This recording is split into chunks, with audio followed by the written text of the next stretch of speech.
레오나르도 다빈치는 1519년 세상을 떠나기 얼마 전에 조콘도라는 젊은 피렌체 여인의 초상화에 마지막 손질을 하고 있었다.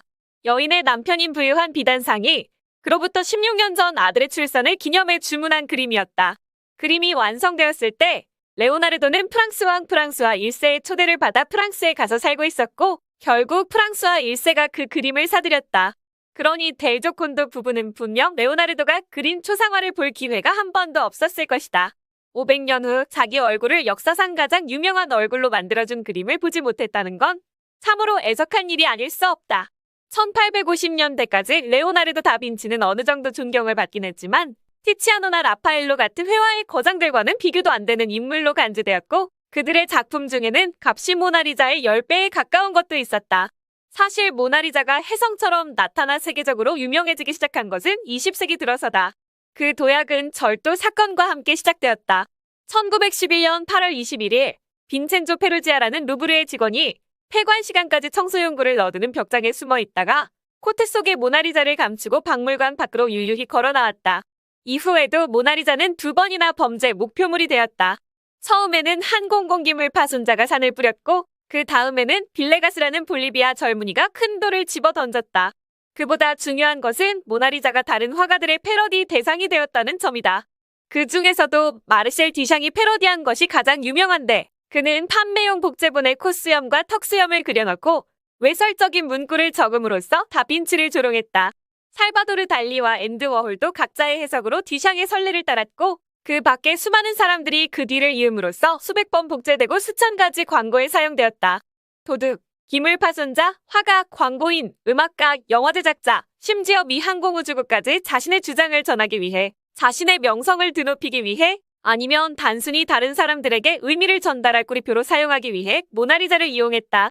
하지만 그들이 모나리자를 이용할 때마다 모나리자 역시 그들을 역이용해 서구 문화의 구조와 수십억 인구의 의식 속으로 점점 더 깊이 파고들었다. 이제 모나리자 없는 서양 미술사를 상상하기란 불가능한 일이 되어버렸고 그런 의미에서라면 모나리자는 정말로 가장 위대한 그림인 셈이다. 심하게 단순화하자면 모나리자가 세상에서 가장 유명한 그림인 이유는 가장 좋은 그림이기 때문이고 우리가 그 사실을 알아차리는데 어느 정도 시간이 걸릴지도 모르지만 결국 우리가 알아차리는 것은 필연이다. 그런데 바로 그 점이 수많은 사람이 모나리자를 실제로 처음 볼 때 당황하는 이유다. 사람들은 그 그림에 내재된 고유의 자질이 분명히 드러날 거라고 기대하지만 사실은 그렇지 않다. 그런 부조화의 순간에 맞닥뜨리면 대부분의 사람들은 그냥 어깨를 으쓱하며 자신보다 똑똑한 사람은 자신이 못 보는 무언가를 보는 모양이라고 생각해버린다. 하지만 사순이 노련하고 냉정하게 지적했듯 전문가들이 어떤 속성, 예컨대 레오나르도가 거즈처럼 비치는 것을 표현하는 데 사용한 새로운 회화기법, 신비로운 모델, 수수께끼 같은 미소 그리고 다빈치 자신의 명성을 그 증거로 든다 해도 우리는 그에 못지않은 아니 그보다 더 훌륭한 작품이 무수히 많다는 또 다른 비결 같은 건 없나요?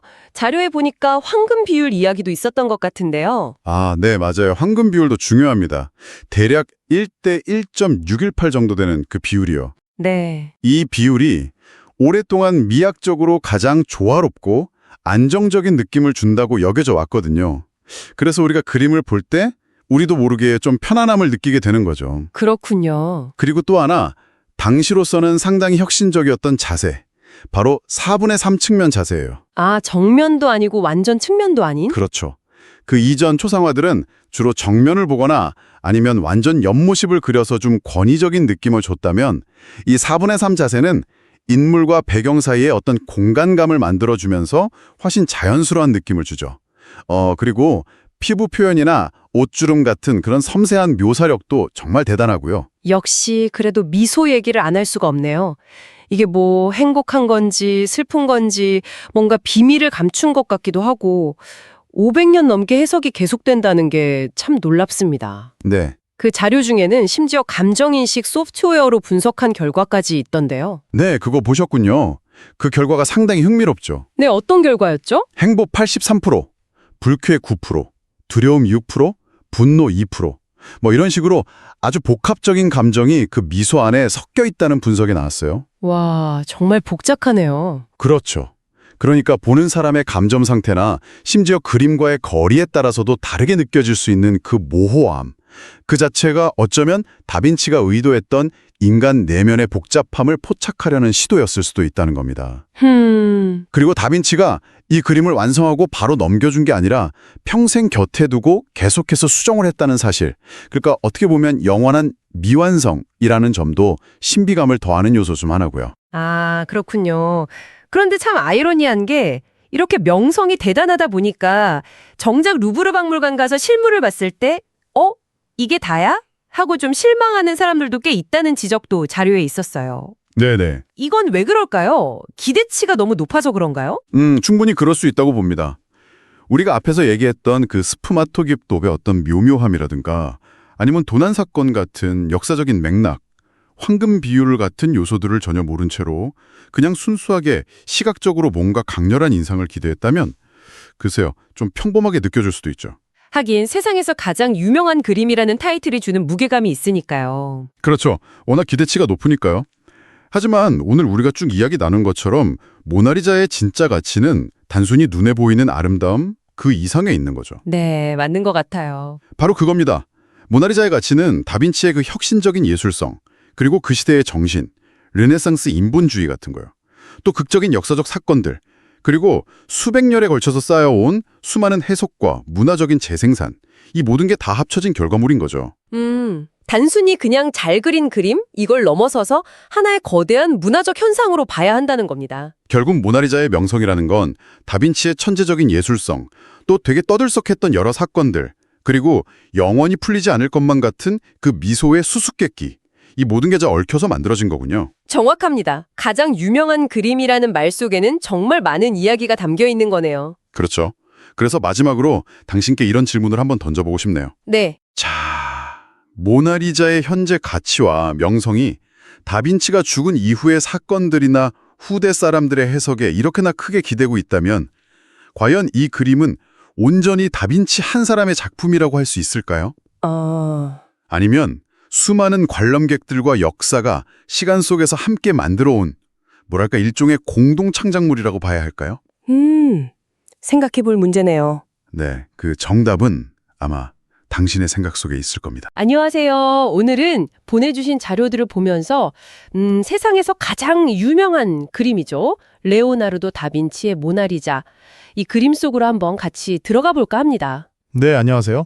도대체 이 그림이 어떻게 이렇게까지 유명해졌는지 또 왜 계속 우리를 사로잡는지 그 비밀을 좀 파헤쳐 보려고요. 좋습니다.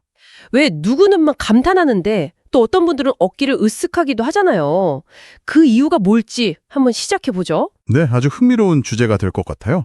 모나리자의 명성이라는 게 사실 단순히 그림이 예쁘다, 잘 그렸다, 이걸 넘어서는 문제거든요. 그렇죠. 아주 복잡하게 얽힌 이야기가 있는데 오늘 주신 자료들을 따라가면서 그 예술 기법부터 시작해서요. 또 숨겨진 역사적 사건들, 그리고 대중문화에 미친 영향까지 좀 다각도로 파헤쳐 보겠습니다. 자료들을 보니까 재밌는 게 모나리자가 처음부터 막 최고다 이런 대접을 받은 건 아니었다면서요? 아, 네, 맞아요. 그랬었죠. 19세기 중반까지만 해도 뭐 티치아노나 라파엘로 같은 다른 거장들 작품보다 오히려 좀 낮게 평가되기도 했다고요? 네, 그 당시에는 그 화가들 명성이 워낙 대단했으니까요. 모나리자는 좀 가려져 있었죠. 그러다가 20세기에 들어오면서 상황이 아주 극적으로 바뀝니다. 그 유명한 사건 때문이죠? 네, 결정적인 계기는 역시 1911년에 있었던 루브르 박물관 도난 사건이었어요. 아, 맞아요. 그 보내주신 자료 중에 당시 신문 기사들 반응 분석한 글도 있었는데 와, 정말 난리도 아니었더라고요. 그렇죠. 완전 떠들썩했죠. 루브르 직원이 코트 안에 그림을 숨겨서 그냥 유유히 걸어 나갔다는 거잖아요. 그 이야기 자체가 무슨 영화 같던데요. 네, 맞습니다. 그 도난 사건, 그리고 한 2년 뒤에 다시 되찾는 그 과정 전체가 전 세계적인 뉴스가 됐어요. 그러면서 모나리자는 뭐랄까 하루아침에 스타가 된 거죠. 정말 스타네요. 그 이후에도 뭐 누가 페인트를 뿌린다거나 돌을 던진다거나 하는 그런 기물 파손 시도의 대상이 되면서 계속해서 화제의 중심에 서게 됐고요. 여기에 또 마르셀 듀샹이 코수염 그린 거 아시죠? 그런 패러디처럼 다른 예술가들이 재해석을 하고 또 광고나 영화에서 끊임없이 가져다 쓰면서 모나리자는 단순한 그림이 아니라 하나의 문화적 아이콘으로 자리를 잡게 됩니다. 그렇군요. 결국 그림 자체의 가치만큼이나 어쩌면 그 이상으로 이 그림을 둘러싼 이야기들이 명성을 만든 아주 중요한 축이 된 거예요. 하긴 이야기가 명성을 키웠다고 해도 애초에 다빈치가 뭔가 특별한 걸 그려냈으니까 이 모든 이야기가 시작될 수 있었겠죠. 자료들에서도 그 예술적인 기법들을 많이 강조하던데요. 네, 물론이죠. 예술적인 가치를 빼놓을 순 없습니다. 가장 핵심적인 건 역시 스푸마토 기법이라고 할 수 있어요. 스푸마토요? 네, 이탈리아어로 연기처럼 사라지다 이런 뜻인데 그 말 그대로 윤곽선을 아주 명확하게 딱 그리는 게 아니라 살짝 번지듯이 흐릿하게 처리하는 거예요. 아하. 이렇게 하면 인물에게 굉장히 부드럽고 어딘가 신비로운 깊이감이 생기죠. 특히 그 입가나 눈가 주변을 보면 이 효과가 아주 잘 나타납니다. 아, 그 유명한 모호한 미소가 바로 이 스푸마토 기법 덕분이군요. 네, 상당 부분 그렇죠. 또 다른 비결 같은